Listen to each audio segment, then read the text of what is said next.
Yo les BG, c'est Gapple. Dans cette vidéo, je vais vous donner des conseils sur comment s'améliorer en freestyle. En gros, je vais vous dire ce qui, selon moi, est la meilleure méthode d'entraînement, la plus efficace et celle avec laquelle vous pourrez vous améliorer au plus vite. Par contre, bon, pensez pas que vous serez super chaud dans un mois parce que améliorer ses mécaniques, c'est long. Et même si vous passez énormément de temps en entraînement, vous verrez seulement la différence sur le long terme.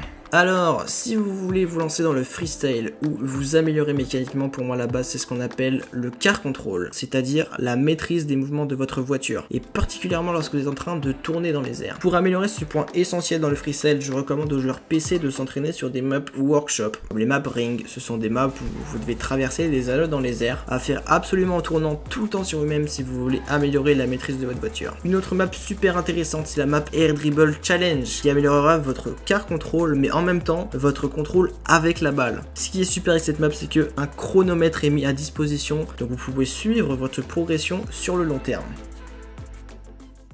Si vous jouez sur Steam et que vous voulez jouer sur ces maps workshop, vous n'avez qu'à aller dans votre bibliothèque Steam, puis dans Rocket League et dans l'onglet workshop. Recherchez la map que vous voulez et cliquez sur s'abonner pour la télécharger. Une fois téléchargée, vous aurez vos maps dans cet onglet.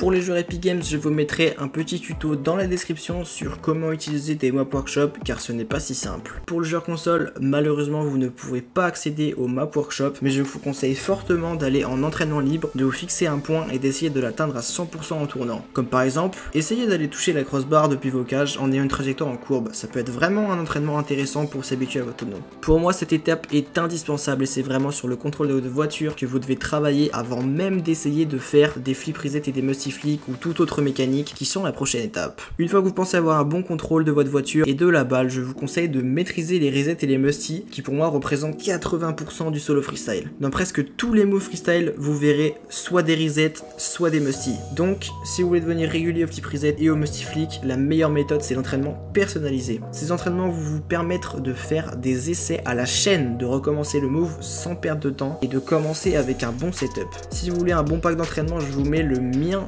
dans la description, il est très complet, vous pourrez vous entraîner sur presque tout dessus. Et maintenant, la dernière étape. Selon moi, une fois que vous êtes devenu régulier sur les mécaniques que vous souhaitez, la seule chose qui doit vous manquer, c'est de la créativité et de l'improvisation. Pour ça, rien de mieux que de faire n'importe quoi en jeu libre. Ouais, vraiment. Juste allez en jeu libre et faites ce qui vient. Et croyez-moi, des dingueries vont se passer. En tout cas, j'espère vraiment que mes conseils vous seront utiles parce que personnellement, c'est comme ça que je me suis entraîné jusque là. Prenez votre temps d'entraînement car rien d'autre ne marchera. Maintenant, je vous souhaite une bonne continuation. C'était Gapple, à plus.